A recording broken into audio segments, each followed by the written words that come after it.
All right, welcome to the third and final part of the Chapter 15 lecture. Let's talk a little bit about autonomic effects on target organs. So think about how effect on an effector is actually achieved. Remember that when an action potential reaches the terminal of an axon, that action potential can't just be transmitted. It's not as if it's going to leap across the synaptic cleft. So what actually happens is you have the release of a neurotransmitter, which diffuses across the synaptic cleft and then causes physiological changes in the cell that it is affecting. So a neurotransmitter is just a chemical that's released at the distal end of an axon that stimulates an adjacent cell. And again, the context that we've really looked at this in detail before is at the neuromuscular junction, when we looked at the release of acetylcholine from a nerve fiber and how it stimulates a muscle fiber. So there are a couple of major neurotransmitters that we'll be talking about, acetylcholine, of course, and then norepinephrine, as well as serotonin. And also recall that there are basically two main ways that the body communicates via chemical messengers. The first, of course, is neurotransmitters. These are primarily going to be secreted by nervous tissue. And then the second, of course, are the hormones, which are primarily secreted by organs of the endocrine system. But most tissues are actually capable of secreting hormones. Not all of those organs are going to be classified as endocrine system organs, just because hormone secretion is not their primary purpose. So each division of the autonomic nervous system can actually have contrasting effects on different organs. So for example, the parasympathetic nervous system contracts the wall of the urinary bladder, but relaxes the male internal urethral sphincter. So think about what's happening here. If the wall of the urinary bladder, which contains smooth muscle, is contracting, what's happening there? The volume of the urinary bladder is going to decrease with those contractions and expel urine. And then the urethral sphincter is going to relax and allow for the expulsion of urine. So it makes sense that you can have these contrasting effects for common purpose. And in this case, acetylcholine is employed for both purposes. So the reason why different autonomic nervous system neurons can have contrasting effects is due to two factors. One is that sympathetic nervous system and parasympathetic nervous system fibers secrete different neurotransmitters. And two, and perhaps more importantly even, target cells are going to respond differentially based on what type of receptors are present on those target cells. So there's a general rule to keep in mind here. All autonomic nervous system fibers secrete either acetylcholine or norepinephrine. Okay, so acetylcholine is going to be secreted by our preganglionic fibers in both the PSNS and the SNS, the postganglionic fibers within the PSNS, and then some SNS postganglionic fibers, especially those that are going to come in contact with sweat glands and some blood vessels. So remember, when we're talking about pre versus postganglionic fibers, we are talking about the efferent fibers. So if we had an interneuron coming out of the CNS, it would be synapsing with the preganglionic fiber. So this would be your preganglionic fiber. And then that preganglionic fiber would be synapsing with the postganglionic fiber. And that would be coming into contact with the effector organ. So where you have that synapse is typically going to be in a ganglion, which It's not as if there's just a single synapse here. Oftentimes it's illustrated as such, but at these ganglia, you are going to have millions of synapses. So you're going to have a concentration of these neural cell bodies, and as a result, you're going to have a slight swelling in the nervous tissue. So pre- and postganglionic, anytime you have a synapse is where you're going to see the neurotransmitter being secreted. And ultimately, when we're talking about the effects on target organs, we're talking about the neurotransmitters' effects between the postganglionic neuron and the effector organ, whether that's smooth muscle, a gland, cardiac muscle, etc. So any fiber that secretes acetylcholine is known as a cholinergic fiber. And any receptor that binds acetylcholine is called a cholinergic receptor. So there are two categories of these cholinergic receptors, and remember that these receptors, these are basically just special types of protein that are built into the plasma membrane of the effector organs. So in order to respond to a neurotransmitter, you have to have a special type of receptor that is going to receive that neurotransmitter, and then that's going to cause generally a chain of events within that target cell, physiological events that are going to carry out changes within that cell. So there's two categories of cholinergic receptors. We have our muscarinic receptors. All cardiac muscle have muscarinic receptors. Smooth muscle and gland cells with our cholinergic innervation have these receptors. And different types are going to have different effects. So for example, acetylcholine is going to excite intestinal smooth muscle by binding to one type of muscarinic receptor, but it inhibits cardiac muscle by binding to a different type. So basically, different types of muscarinic receptors. And then there's two, continuing with these two categories, we have muscarinic and then nicotinic receptors. Nicotinic receptors are, of course, named after nicotine. These are all synapses within the autonomic nervous system ganglia, where you have preganglionic fibers stimulating postganglionic cells, on cells of adrenal medulla, and at neuromuscular junctions of skeletal muscle fibers. So the binding of acetylcholine here is always going to be excitatory. And what this does is it opens ligand-gated channels and produces an excitatory postsynaptic potential.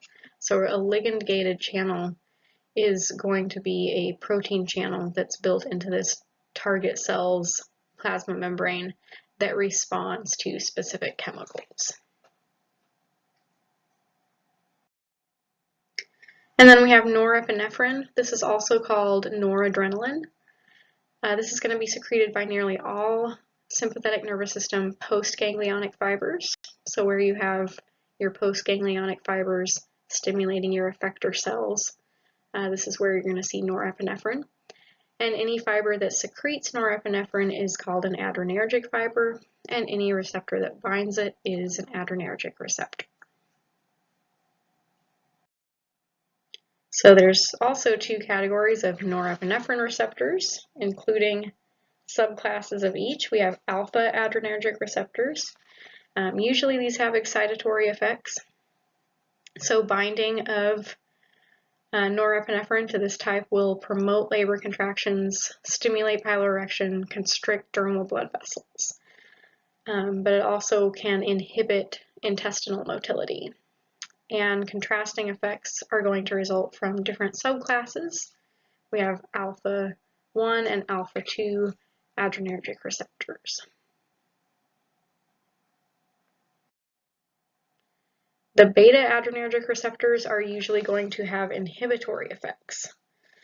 So with inhibitory effects, you generally see relaxation. So norepinephrine is going to be relaxing and dilating the bronchioles, so part of the airway of our respiratory system that allows for airflow into the lungs. It's going to dilate those bronchioles when it binds to the receptors in smooth muscle. However, when norepinephrine binds to those receptors in cardiac muscle, there is an excitatory effect. So you have to think about what's happening with these organs and why might those contrasting effects be a good thing. So in what situation are you going to want to bring in more air and basically have increased heart rate? Of course, this is going to be during exercise, particularly during aerobic exercise. So let's take a look at some schematics here. Remember our general rules of thumb when we're figuring out what division of the autonomic nervous system we are in.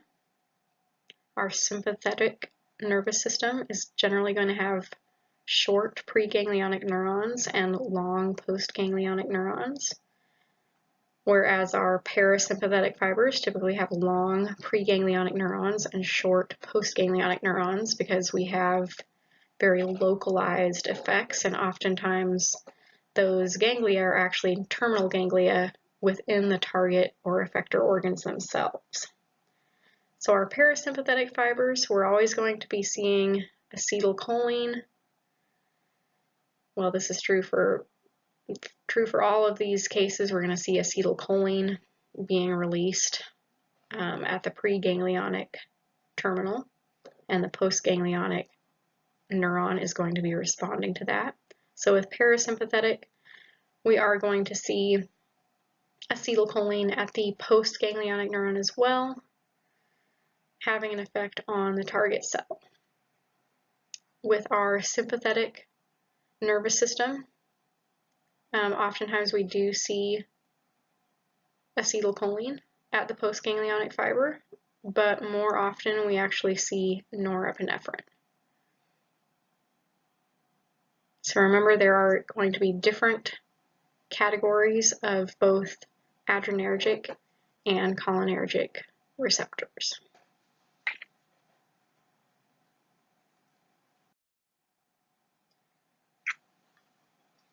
So in your textbook, Saladin, 8th edition of Anatomy and Physiology, the Unity of Form and Function, Table 15.5 lists effects of the sympathetic and parasympathetic nervous systems on their target organs. And this is actually really useful to the field of neuropharmacology, so studying how pharmaceuticals can have effects on various target tissues. Also, if you're interested in neuropharmacology and how drugs work, I recommend taking a look at Deeper Insight 15.2. That has many examples of natural and synthetic drugs and how they bind selectively to one or another class of receptors.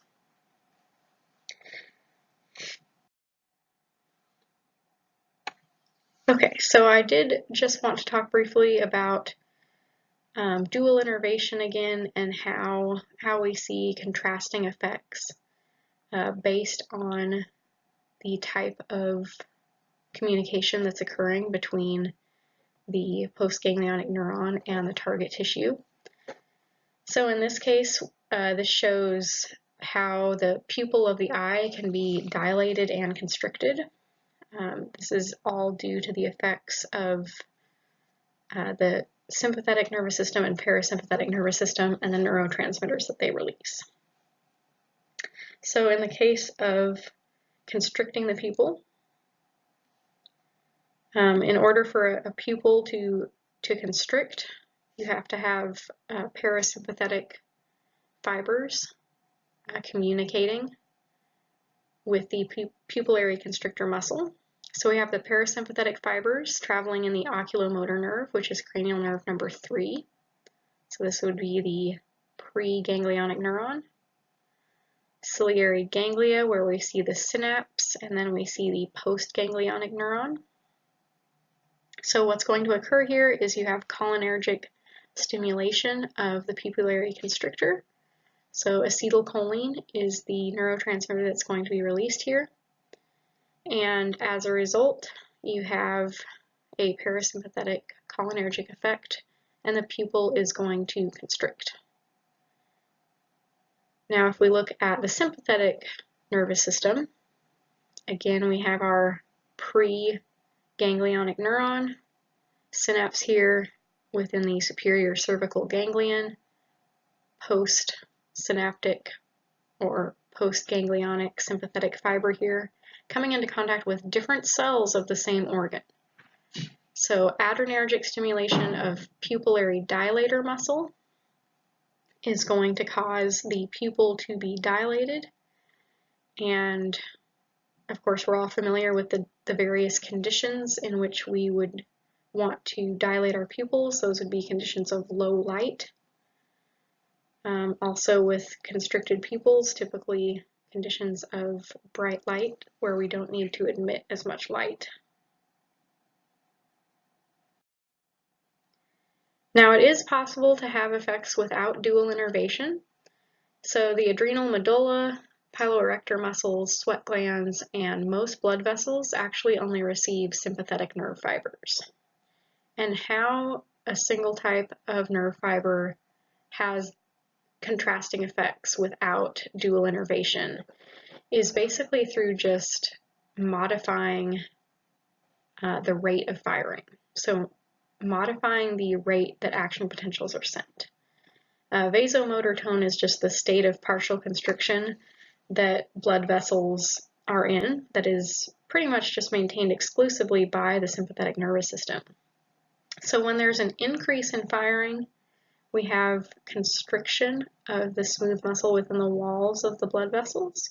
And when there's a decrease in firing, we have relaxation of those smooth muscle cells so that the vessel itself is going to be dilated. So vasoconstriction, this is when there's a stronger sympathetic tone, more effect from the sympathetic nerve fibers. You're going to have an increased rate of firing represented by how closely spaced these bars are together. So basically these vertical bars represent how quickly action potentials are being sent. So more action potentials being sent are going to cause more smooth muscle contraction, and it's going to constrict the vessel, and that's known as vasoconstriction. With vasodilation, you just have a decrease in the rate of firing, again as represented by how widely spaced these bars are, fewer action potentials being sent. You have a weaker sympathetic tone, smooth muscle relaxes, and you have vasodilation, so an increased diameter of those blood vessels. Okay, so that's going to wrap up Chapter 15. As always, please let me know if you have any questions.